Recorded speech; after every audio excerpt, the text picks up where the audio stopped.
Hello, everyone. I'm Surama Kaushik from Cricketnext, and today I have a very special guest with me. I have Natalie Germanos. It's a pleasure talking to you because very rare it happens that it gives me a platform to speak to a commentator, and especially a one who has set examples for many.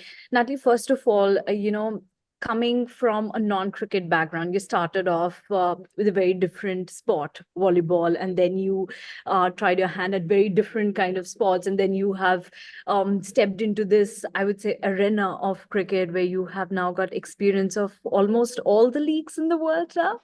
So, how has this journey been for you? First of all, thanks so much for the amazing introduction. It's great to speak to you as well. I really do appreciate it. Yeah, I've got, I suppose, an interesting background in many ways. It's eclectic, I guess, is a good way to describe it. As you said, I played volleyball for quite a long time. Not many people know about that. I was very lucky to actually play at a very high level within South Africa and within the leagues within South Africa. And I enjoyed the sport itself. I played cricket as a youngster. I played cricket through school, I coached, and I played club level. But unfortunately, the opportunities to actually be able to then make a career out of playing at the time wasn't really there. And I had to then obviously start looking at other opportunities. And I always had a love for cricket and a passion for the sport. And I really wanted to be involved with it. And I started to grow a love for commentary, broadcasting, through radio commentary, through listening on TV and watching, and obviously that kind of exposure. And eventually decided to study. I studied journalism and then was able to have a few opportunities in South Africa with our local broadcaster. And over the last, I'd say about 5 or 6 years, the chances for women to work within broadcasting, within commentary, has just grown so much. And it's a lot through leagues like, obviously, the ILT20, because franchise leagues around the world have obviously afforded amazing opportunities for players. And we talk about it so much, about how much they get out of it. And certainly we're now seeing women getting involved with franchise leagues too, with them popping up around the world. But there's also an opportunity for people that are not on the field. And a chance to be able to commentate on leagues like this is something incredible. And you learn so much from the travel, from working with the most incredible people too within the company, other commentators too. It's a very enriching experience, and I feel very lucky to have had a chance to work in, as you say, a lot of leagues around the world, and getting that chance to work with amazing people. Yeah. It's often said that travel is the biggest teacher in life. And for a profession like this, where you have to travel to various countries and there you meet a lot of people who come from very different backgrounds, how this whole journey is for you, and what are the kind of learnings that you get from various leagues? Because it's not only about the league, it's also about the players who are coming in from different countries, participating in all these leagues. And that's, I think, what's so unique about the ILT20 in particular is obviously the different cultures that we see experienced within just one team. It's amazing to see 9, just on the field, 9 internationals from all different countries, all around the world, coming together and bringing those cultures together. And I know that having spoken to some of the coaches behind the scenes, any of the coaching, managing staff, they said it was an amazing experience to have all these different cultures within one team. And then, of course, us as broadcasters, we get the opportunity then to work with commentators from all around the world as well. So you get to learn from each other. It's incredible that chance to be able to then learn about other cultures, to learn about learn even about other food, for example, as well. I think the conversations that we have with commentators working on these leagues is something that definitely is probably some of my favorite parts, is that chance to learn from other people and have these really incredible conversations. And I think that's what, for me, makes the DP World ILT20 really one of the standouts for it, is that it is a truly global league. Absolutely. It has become a global league, and it's just the second season that's coming up, and it has actually garnered a lot of fan base all across the world.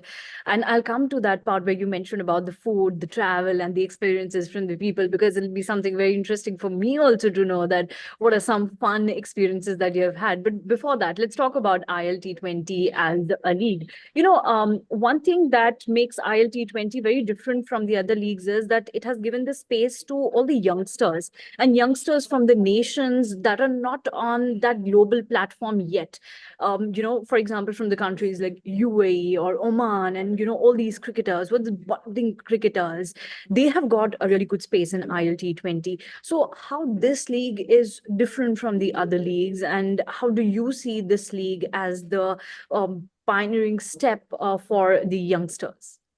Yeah, I think that's a very important point, and it's something that definitely came up after the first season, is that in particular players from the UAE said they learned so much from being part of these teams and being able to rub shoulders with the best of the best that have come together in the UAE for the DP World ILT20.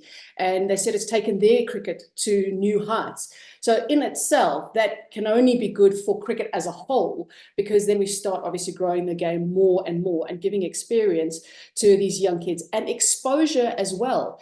I think that's what's quite important, is that, you look at players from the UAE, they would probably not necessarily always get afforded as much exposure as a player from Australia or England or South Africa. But being involved in the DP World ILT20 gives them that exposure, because, I mean, last year it was, there was the second most watched league in the world. You've got so many places that you can watch it, in particular within India. Z Entertainment's got 10 linear channels. You can also watch it free to air as well on the Z5 app, which, for me, with those youngsters, know then the exposure that they're obviously then going to get, and a chance for people to see the type of talent that is obviously available from the UAE and associate nations. Yeah. And I think that's also an important part, is the associate players that are going to be playing in this are some players we've already seen at a T20 World Cup, for example, but also other players that we're now going to see get more exposure, and it can only be good for the game. Yeah, for sure, for sure. If I talk about ILT20, last year, 2023, it started off with ILT20 for you. I was just looking at, how that year started, and this 2024 is also beginning with ILT20. How this whole experience is that when you start off with a league, and then how it, forms the whole base for the entire year, how good it is for you. Yeah, I think if I look at the journey, I mean, I'm very grateful for my year 2023, for example, because, as you said, started off in the UAE with the first time. It's the league. We're excited. It's something a little bit different as well from other franchise leagues. It's got its own uniqueness to it. And also excited to see how the teams go and how these franchise teams are able to then compete against each other, players, how they take to it also. And it was such a well-organized tournament that it made the start of the year an absolute breeze. And then going on to ICC tournaments after that, it was just the best way probably to start a year. And that's what makes me really excited about this year, because there's so much to look forward to as well within 2024, within our cricketing calendar. We all know that there's a lot coming up within the cricketing calendar. So for me, I am very, very excited, and I'm already starting to feel that excitement within the league, and I can't wait actually to get on the plane next week.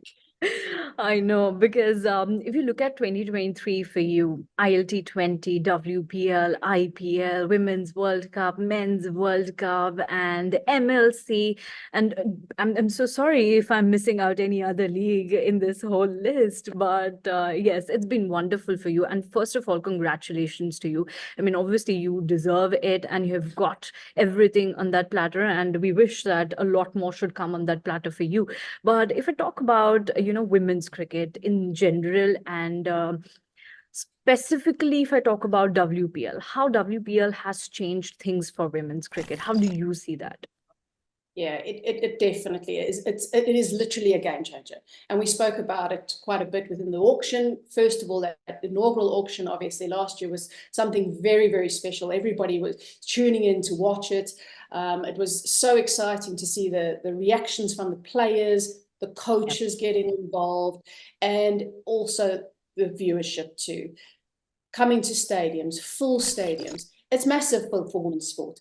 We've seen the WBBL has obviously been really big for women's cricket for a long time. And it's the reason is because of the investment. And now we're starting to see these leagues popping up around the world investing in women's cricket, and that's, you need more of it. I know it's going in the right direction, and we're starting to hear of possibilities within other countries as well. So these franchise leagues are incredibly important for the health of sport, and certainly for the health of women's cricket as well. And I know that the viewership with ILT20, for example, had a very strong female following, and I love to hear that because it just shows the interest within the sport itself, and that women are very, very passionate about cricket. Yeah, definitely, because if we see the second season's auction, like WPL auction, the way, women cricketers, and if we see that list, so apart from Annabelle Sutherland, the two Indian cricketers who have got huge numbers in terms of money, they've been the budding cricketers. And if I talk about the South African cricketer, Shabnam Ismail, the way she has been roped in with Mumbai Indians this time around, it's a really great thing for such budding cricketers to be a part of such big leagues. How do you see women cricketers in South Africa? What is their idea? Because here in India, we listen and hear a lot from young girls over here. But I want to know from you, what's the perspective of the South African young girls? Are they keen to be a part of such leagues? Are they keen to take up the sport or not? Yeah, absolutely. I think it's, you mentioned Shabnam Ismail, for example, having moved over to a new franchise. And I think that in itself is something that they've never experienced before, because, they haven't really been a part of auctions, and then that excitement of then moving from one team to the next and the franchise leagues. But what that does is then that sort of filters through to other women around South Africa. And we saw the excitement for women's cricket at the T20 World Cup last year, and how South Africa absolutely got behind the team itself, but also the tournament as well. And we had the most incredible crowds, and that created even more excitement probably for the WPL as well, because everybody wanted to know what's next for women's cricket. And we are definitely seeing more and more women getting involved within cricket, whether it be on field as players or off the field too. Because remember, these leagues also allow for jobs off the field, whether it be administratively, whether it be in the broadcast, etc. So we are seeing certainly a massive surge within participation from a women's point of view within South Africa. Well, that's absolutely great to see, girls taking up the sport all across the world and representing their respective nation on global platforms. Nat, this IPL 2023 was your first IPL. Tell me, how is it? Some experiences here in India. Oh, I tell you, I love going to India. I absolutely love traveling India for so many reasons. One, I just find that probably the top of my list is the hospitality and how welcoming everybody is within India. It's quite incredible that there's never seems to be that sort of that feeling of I don't belong here, or I've never been here before. You always feel welcome. You always feel at home. So that's the starting point for me. And then obviously to get the opportunity to see how important cricket is to Indian lovers, and the Indian have that passion for the game. It's a little bit different, I think, you experience in an IPL. Opportunity then to move the IPL back to the whole of India, for example, as well, and getting it to the different venues, and myself getting an opportunity to travel to places I've never been to. It just tells me how Indian and in the Indian crowds and audiences love the game. And we saw that at the ILT20 as well last year, the knowledge of the game, obviously the passion for each one of the stars that are obviously within the league as well. So I think it's a very important sort of opportunity that I've had within my career, and I'm very glad that I've got to experience it. And I've definitely felt it at the ILT20 as well, the passion from Indian fans and how much they love the league. Yeah, because in India, cricket is treated as a religion. So they don't only treat IPL or WPL as the biggest leagues. They also treat the other leagues equally important. And then they go and, switch to their screens. This time around, as we talked about Z, so they'll be switching on to Z to watch ILT20. And for that matter, any other channel or any other stadium to be there and watch cricket. That's how Indian fans treat cricket. But you talked about, IPL and how you travel to various cities. So tell me, which was your favorite city? Any experience of an Indian city? And this is just so everybody knows, this is nothing to say anything bad about any Indian city that I've visited, but my favorite, my Okay. standout is probably Bangalore. I absolutely love Okay. Bangalore. It's beautiful. I know they've very often in the past called it the Garden City, and I can see why. It is such a beautiful place, and the stadium is obviously incredible.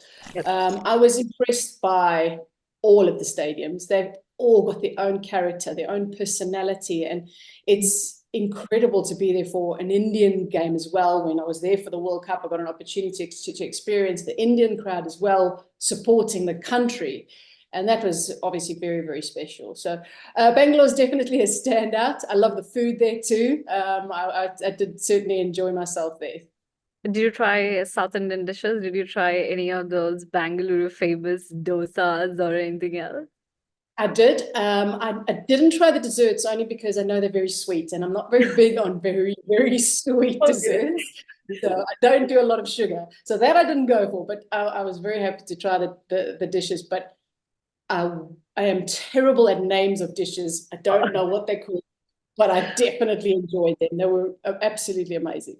Okay, so what's your favorite Indian dish, if you remember any Indian dish? Do you like the spicy side of Indian food, or do you like So when the... I was in Gujarat, I really enjoyed their food, and the reason being because I'm now vegan. I've actually moved over to vegan, but I Okay. was vegetarian, and I Mm. love the vegetarian food in Gujarat because of that made it so tasty.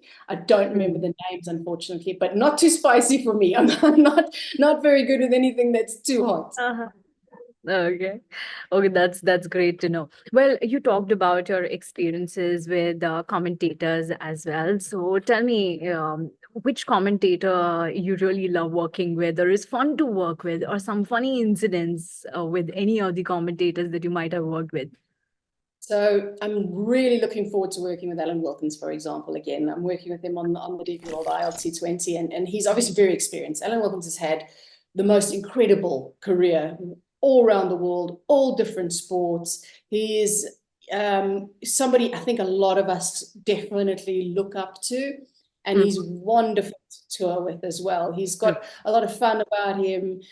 He really has obviously a passion for cricket itself, but certainly a passion for broadcasting as well.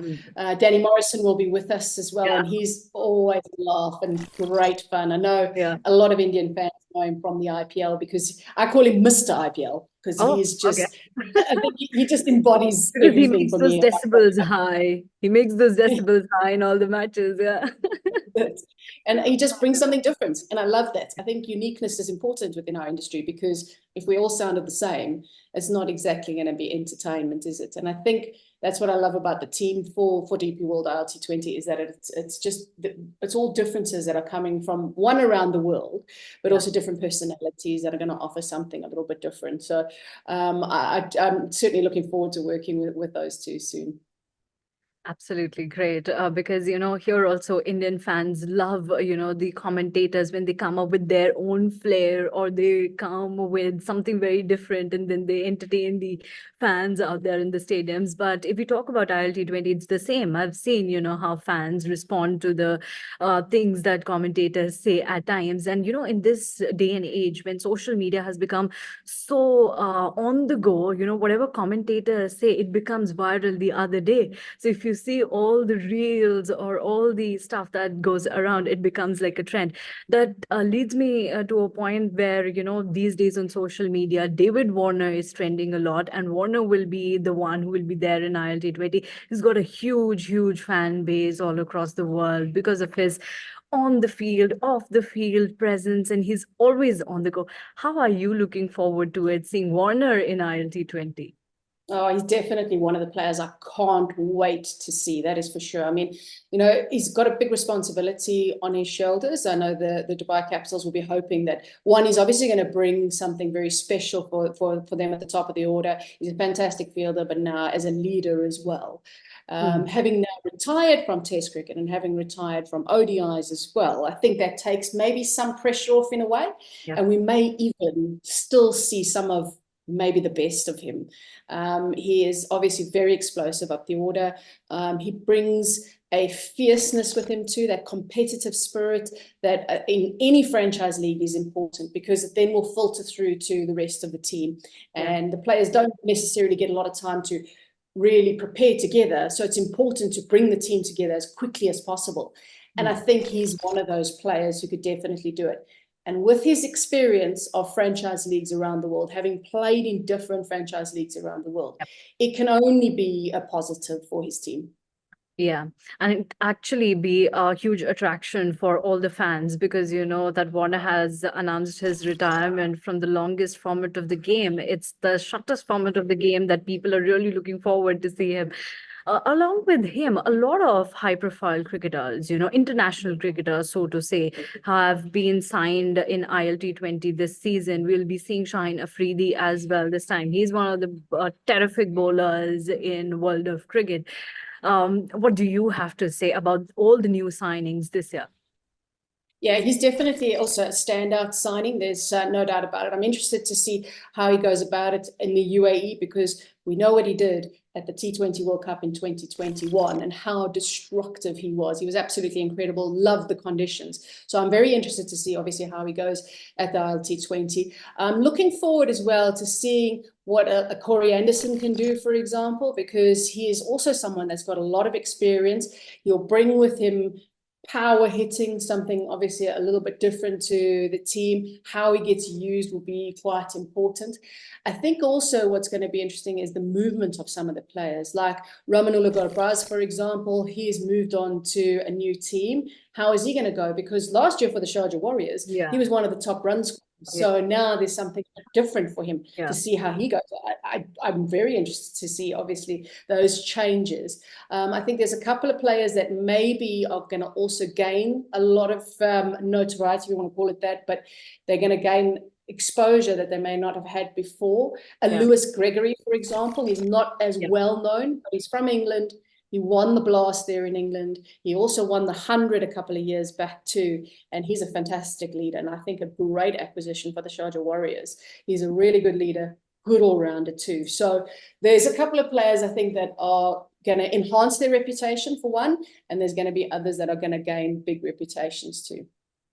Absolutely. You named a few players. There's Ambati Raidu as well. He has played a lot of T20 cricket. He has actually led a lot of teams to win T20 matches. He'll be seen in ILT20. So a lot of signings, but yes, there'll be a few players who'll garner a lot of fan base in the upcoming season. Now, one thing that really fascinates me about ILT20 and will fascinate me in the upcoming season is that world wildcard signing. How do you see that? Do you think that's something very different? Because we haven't seen that in any other cricket leagues. Yeah, I think it's now something, obviously, that the management are going to have to obviously try and use it as well as they can. I think I'd be interested to see when they feel it's right, and sort of how to add to the squads as well, because you got to look and say, all right, what is my balance at the moment? Because they would have gone for a certain balance, and now you've got to say, okay, it's got to be someone who's got to add to the dressing room, for one. It's got to add to the atmosphere, and it's obviously got to add on the field too. So it's quite a delicate decision. It's not just a case of going, all right, we just select a player that we go, all right, this seems like someone who's going to fit in. You've got to be careful, obviously, how it fits in. And I just think it adds to the intrigue of it, because it's a case of, all right, how is this going to work within the team, and which team is going to manage it the best? And I think it could end up being quite pivotal in who actually goes the distance this year. Yeah. And apart from wildcard, there's also super sub. Now, it's also interesting that all the different leagues, be it IPL or other leagues, every league is trying something different. We saw impact player rule in IPL, but ILT20 has gone a step forward. They have introduced two new things, wildcard and super sub. Do you think that this super sub will add much more excitement to the league? Because, they'll have the opportunity to replace the player after the first over. So a lot of things will be going in and around a 20 over game. Yeah, and again, you've got to be very careful about how you do it, because conditions will also come into play too. Will it be a factor of due maybe a little bit later on? So maybe we should hold back the super sub till a little bit later. You might want to see how you go, because there's only so much you can tell after the first over. Even after the first power play, there's only so much you can tell. So yeah, you've got to be really careful when you introduce the player, because you want to make sure obviously that you're going to maximize it. But I think it just again adds to so much. It has to, I think it's a lot of thinking on your feet, which from a captaincy point of view, a coaching point of view, is exactly what you want to see in franchise leagues, and it just adds to the entertainment of it. And I think that after we've seen the impact play at the IPL, there'll be a lot gained from that, and what was the best way to go about it. And I think that will mean within the DP World ILT20, we'll see it used even better. And I'm looking forward to seeing which team gets it right. Yes, absolutely. Because, this is a new rule, and it obviously takes a lot of study, and also takes a lot of understanding how to use this rule. We've seen this in IPL also, the way they use that impact player thing. Some teams understood this strategy quite well. Some teams didn't. But here in ILT20, there are two things, you just have to think of the wild card. Also, you have to think of super sub also. So the teams that will be using it in the right way will be marching ahead. Now, in terms of all the teams that we have in ILT20, do you have any team that you are a bit inclined towards? Oh yeah, I have to tell you, like, some of my predictions recently have been awful. I was awful at the ODI World Cup. Most of my predictions were wrong. But I like the look of Sharjah Warriors this year. I feel like they've made a lot of good signings. Basil Hamid, as an example, as a local player, I'm excited to see how he goes. I think he offers so much. People might not know much about Chris Soule from Scotland. Bowler, quick, he's tall, he hits the pitch hard, wicket taker. I think he's going to be very interesting to see how he goes. I already mentioned Lewis Gregory as well. I have a lot of respect for him. He's an excellent leader. And don't forget the big hitting Martin Guptill. I'm interested to see how they use him too. We know his experience in T20 cricket around the world. And obviously they've already got players that are strong T20 players and have been with Sharjah Warriors last year, like Chris Wokes, for example, Junaid Siddiqui as well from the UAE. So I've got only a slight bias towards the Sharjah Warriors at the moment. Oh, yeah, but they'll be kicking off the tournament with Gulf Giants, the winners of the first season. And with that, tell me, any interesting anecdote from that final, Desert Vipers versus Gulf Giants? Anything interesting from that final?